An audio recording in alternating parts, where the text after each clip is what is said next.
now it's time to address the issue of color, especially as color applies to the world of digital photography.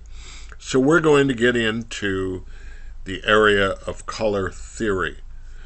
And that has a number of parts to it that we're going to have to discuss. One is color temperature. What on earth are we going to mean by color temperature? And what's color balance? How do we balance color? Is one color heavier than another? What are we going to have to do to make that work? And we've got to talk about color space. These three topics are all technical. They're the technical underpinnings of what it's going to take to help you to capture accurate color. You really need to do that. That's where you need to start. Because no matter what you want to do with your image, whether you want to make it look dead accurate in color like a product shot, or whether you want to add some bizarre, outlandish false color for a wild, out there art shot, or even if you want to create a grayscale shot, a black and white shot, the place to start in order to get the best result is with really solid, accurate color. But there's another issue that we need to talk about, and that is color composition in psychology. Color impacts humans in emotional ways, beyond simply talking about wavelengths and hues and shades and saturation. We respond psychologically and emotionally to different color. So we need to discuss that, because when we're going to use it to help tell our story, then this part becomes incredibly important for us. So let's start with each of them, and we'll start at the top. As this presentation goes on, there will be several natural breaking points. There'll be a blank slide that shows. That would be a good point to pause. Really think about, did you get what we just talked about? Do you want to go back over it? It is a video after all, so you can start it and stop it, go backwards, forwards. You can do any of those things that you would like to make this work. So let's start at the top, and we'll deal with color temperature. First of all, color temperature is measured in degrees on the Kelvin scale. Lord Kelvin was an English scientist who devised a temperature scale in which 0 on his scale was absolute 0, meaning no molecular activity whatsoever. It was incremented the same way the Celsius scale is, but it started at absolute 0, which is a little nippy. It's the temperature of far, deep outer space. So that's his 0 point. Well, what he then did is he used something that he called a black body radiator. Well, that's a lot of words for a photographer. So basically, what he started with was a box made out of carbon. And he put it in a kiln and heated it up. And like most things, and you've seen this on television a number of times, if you've seen movies about blacksmiths and steelworks and all, as items are heated, they change color. They go from kind of a pale reddish color through yellow to white, and if you can get them hot enough before they vaporize, they'll actually turn blue. So that carbon would do all of those things. So as it was heated, the specific Kelvin temperature of the black carbon box was measured, and that became what we call color temperature. Whatever color that carbon box was at that Kelvin temperature was its color temperature.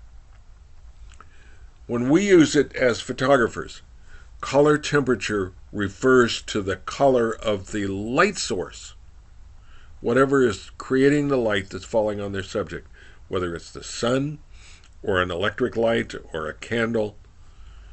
Our issues of color temperature start with the light source. And there are several really common color temperatures that are used in photography. Perhaps the most important is what's called daylight. Daylight's approximately 5600 Kelvin.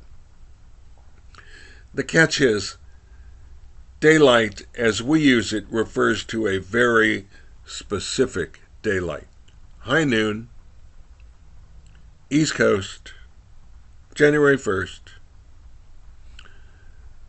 and any other time of day, or virtually any other place, and any other atmospheric condition may change the actual color temperature of daylight. But this has become our standard, 5600 Kelvin.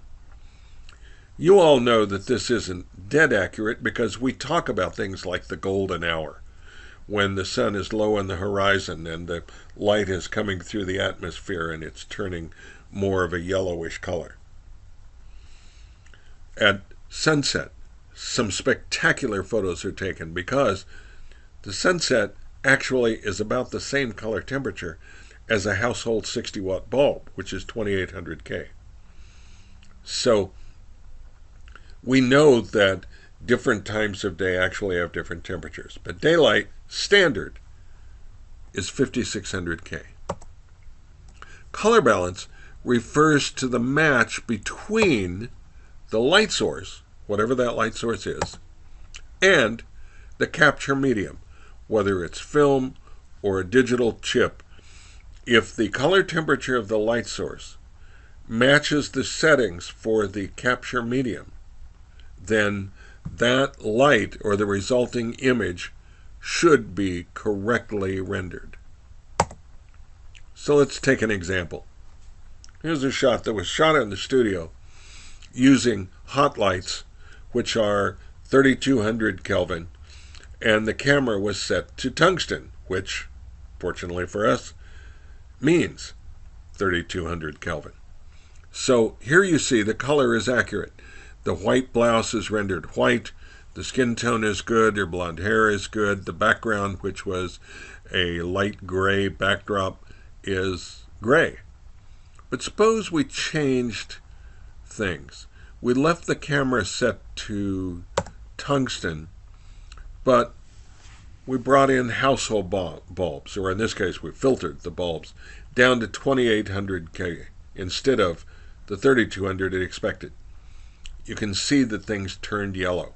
Her blouse has yellowish overtones to it. The skin tone is yellow. That gray background is no longer gray. It's now kind of a grayish yellow. But suppose we then turn the flash units on. Well, electronic flash is about 6000 Kelvin. And now we see we've got a blue-gray background. Her blouse has blue overtones in it. Her skin tone looks like she's been underwater for a few days. It's definitely not correct. What we want is it correctly set in the middle.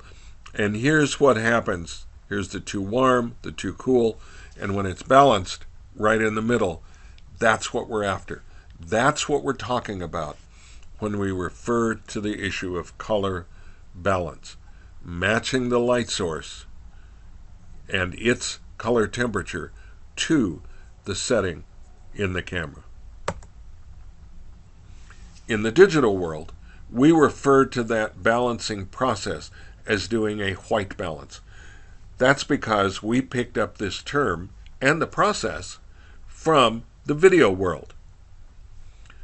Fortunately, it's really simple. In the film world, you had to filter the camera. And that meant you had to go through all kinds of testing in order to find the right filtration for the right film for a specific light. It got expensive doing all of that testing in the film world, especially if you were shooting sheet film.